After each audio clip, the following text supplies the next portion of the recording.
Alright guys, we're going to do our weekly pet answers here. This is the fifth one I believe, and we'll just jump into it. These videos usually take a little while.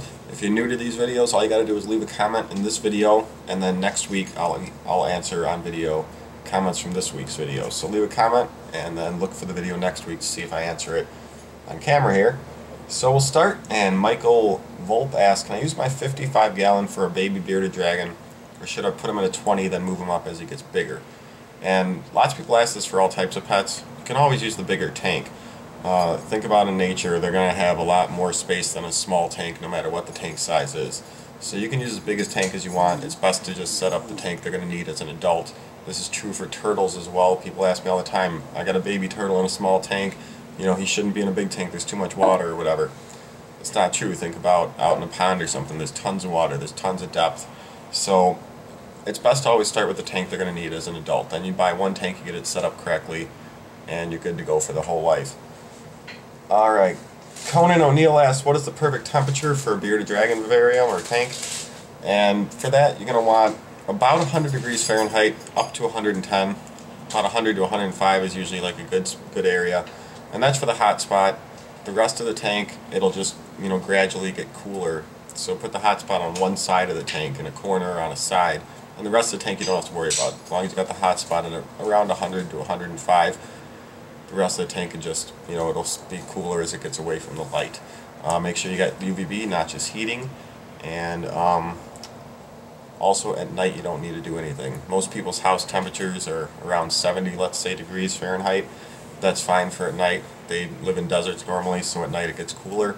So you don't have to have any heating at night as long as your house stays around or above, let's say 67 or higher, even 65 or higher, you'll be fine. Alright, Alana Conrardi, I probably said that wrong. What would you suggest for heating a hedgehog cage, and how often should I bathe my hedgehog? I don't bathe my hedgehogs all that much, maybe once a month, or if their feet or something look dirty, you can clean them off if they look dirty. But don't worry about bathing them much. Some people also ask what type of shampoo or soap. I just use water. I don't use any type of shampoos or soaps. For heating the cage, if your house is you know, over 70 degrees Fahrenheit, you shouldn't need any heating. If it gets under 70, especially if it gets under 67, they can have risk of going into hibernation. So you might want to, if you have a house that isn't, like, you know, as warm as I just said, you might want to put a small heat light. I'd recommend a small heat light, like a 25 watts, something very small, because you're not trying to raise the temperature much. You're trying to raise it from 67 to, you know, 72 or something. Very small light, 25 watt. Suggest that over a heat pad, which might burn them from under the cage. But very, very small light. I've never heated any of my hedgehogs, but the room they're in stays at least 72 degrees usually, because I have lots of heat lamps, turtles, and reptiles in there, so the room stays warmer. But a very, very small light just over their cage would be fine. Nothing very big. You don't want to heat it up like a bearded dragon cage to 100 degrees. Andy Nunes asks, how do I make a red-eared slider get used to me? I tried almost everything. I don't handle my turtles much, but people sometimes do, and basically just take them out of the cage every day for a little while. Feed them treats out of the cage if they'll take it, and it's just time and patience, really. I've never really tamed turtles too much myself, because they're more just a tank pet to me. But if you want to try to tame it, just take it out every day for a little while and try to feed it out of the cage, and just keep doing that, and over time it should get more and more used to you and less scared. F-I-N-N-E-A-N, Finan, asks, I really want a hedgehog, but I'm worried that my dog will attack it. He is very ferocious. I'm thinking I'll keep my hedgehog on the top bunk. Is there any way I could trick my dog into not smelling or attacking the hedgehog? Well, I got a dog and a cat, and I have no problem with the hedgehog, but I also know my dog and cat, and I know they're not ferocious and just going to attack it. If you think your dog's ferocious and it's going to go after any little thing, it might not be a good idea. I mean, he's going to smell it. There's no way to trick him out of smelling it. But yeah, if you don't think your dog will listen to you if you say, hey, you know, don't attack this thing, might not be the best idea. But you're gonna have to think about your dog and think if you'd be all right. For me, it wasn't a problem with a dog and a cat, but you're saying your dog's ferocious, so I'm not sure. Matthew Miller says he's asking about a crested gecko.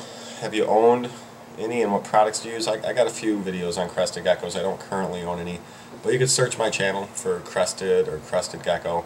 You should find whatever videos I have on them. I'm thinking of buying a hedgehog. This is from Billy Manilau. I'm thinking of buying a hedgehog. Do you have any advice on what they need in their cage? Again, I'll tell you a little bit here, but again, search my channel for hedgehog or hedgehog carrier. You'll find tons of videos on hedgehogs. But in their cage you just need water, food, place to sleep, and a wheel. That's really about it. Use aspen for the bedding. Never use pine or cedar. That's bad for them. Or you can use that paper shredded bedding. But that's really about it. They just need a wheel, hide, food, and water. Brittany Marie asks, my boyfriend is thinking of getting a cockatiel, and he works full time. Will the cockatiel be alright for about 8 hours during the day? Yeah, my mom has a cockatiel and she works and goes to work every day. Well, not the weekends, but just a normal job. And she's got a cockatiel, but she hangs out with the cockatiel a lot. Like every morning and night, she's interacting with the cockatiel. So, I mean, birds need a lot of interaction. It's fine if he's got a job and goes to work. Lots of people have, birds that do that. But they do need interaction every morning and every night. And they do live like 25 years plus if they're kept well and fed well. So, it's a long-term thing. It's basically as much work or interaction as a cat or dog would need. Malik Barra asks, have you ever had a cat or dog? How much did it cost to get all your pets? I have no idea what it costs to get all my pets. I've had lots of pets throughout my life. Wouldn't be able to count that. But have I ever had a cat or dog? Yes, I think I said that earlier in the video. And I have some videos on my dog, training and other videos. My cat's in a couple videos just kind of randomly. Ace Phantom 903 asks, how do you maintain heat in the winter for your reptiles? All my reptiles and turtle lights and all my lights and heating things, for one, they're all on timers, the lights. So my turtles and such in the winter, the lights and heating are just working on timers as they need to be. And then any of my reptiles that I have, my snakes and geckos and such, all the heat tape. I have a boaphile reptile rack, which most of my reptiles have been in, and that has heat tape, but it also has a thermostat and a temperature reader. So it'll turn on and off the heat tape to keep the temperature at what I set it to. So you can get a thermostat that will regulate the temperature. Then it'll turn on and off your devices and keep your temperature at the perfect level, no matter what the air temperature in the room is. All right. P and a man, I think, 55, 54. What is the easiest pet to take care of? That's kind of a hard question to answer because every pet's just kind of different. Hamster's pretty easy. Lots of snakes are really easy because they only eat a couple times a month, and you don't have to clean their cage that much because they don't get it dirty that quickly. So lots of snakes are really easy. It just depends. Some pets require more interaction than others. Snakes, they require no interaction really, so they're super easy to just leave in the tank, feed them twice a month, and if you want to interact with them you can. But other pets like cats, dogs, birds, you need to interact with, or they're not going to be a good pet. So it's hard to say what the easiest pet is. It's better if you just go get a pet that you want. Don't just get a pet because you think it's easy or something or hard. If you think you want a pet, get the one that you want and research it and figure it out. Claire Crop asks, should I feed a hedgehog live or dead mealworms and crickets? I've tried to feed live crickets and mealworms to my hedgehogs, and none of them went for it. It was weird. None of them would go after them. It's like they didn't know what to do, maybe. But I've had luck feeding freeze-dried mealworms. They'll eat those. I mix it in with cat food, and it's good for them to have insects. But you can feed live or freeze-dried, or the dead ones that come in a can that are still kind of like moisture. They still have moisture. They're not like freeze-dried. Any of the types is fine. Anything that they'll eat. If they'll eat live, that's great. It doesn't really matter. Any of the three. The live ones are the healthiest, but the freeze-dried and the canned ones are fine as well. Team Under 2 said, do ferrets get along with an English Mastiff and Blue Heeler? Again, it doesn't matter the dog breed, how big your dog is, how little your dog is. If it's going to get along with a ferret, is just if you think it will. Like when I brought my ferret home, I didn't think I would have a problem with my cat and dog, and I didn't. They'll listen to me. I'll just say no if they go near them, and they would stop. So it's up to how your dog's temperament is, and only the owners, only you would know. But the breed itself doesn't really matter. So it's up to what you think. We pretty much had the same question down below. The guy said he had a ferocious dog. So it's up to what you think your dog's going to do. Knife 9237. Can I keep my betta fish in a tank without filter as long as I replace the water with treated water every day? No. Betta fish are sold in those little containers. The betta fish can live like 15 years if they're kept correctly. Now they can be kept in those small containers because they have the ability to kind of gulp air off the surface, so if the water quality is bad they can still kind of get good oxygen.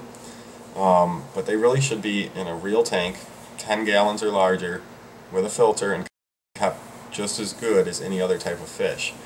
They are a little hardier, so some people keep them in these little things, but you should have a filter, have a tank that has a good biocycle, and you should do 25% water changes every 2 weeks.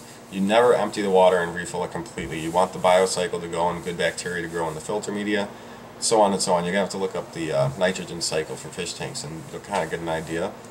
But they are hardy fish, but no, they need a proper tank. They should be kept in a proper tank with a proper filter.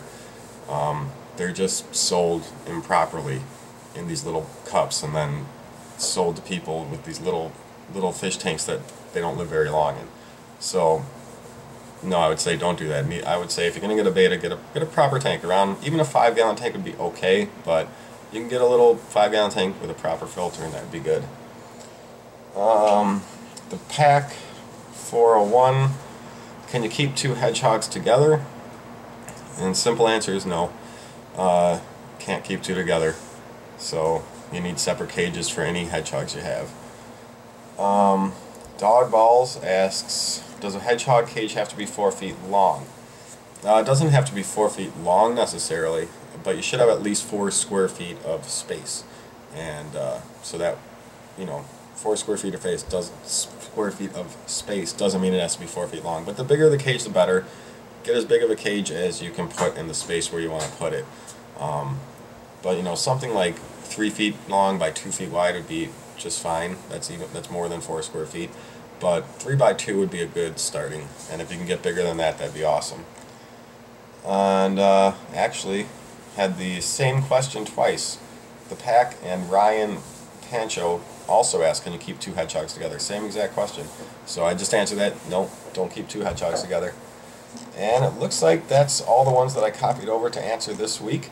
If I missed your question, sorry. And if you have another question, or if you want to repeat the question if I missed it, leave a comment in this video and I will answer these questions in the comments in about a week or so. See y'all later. Happy pet keeping.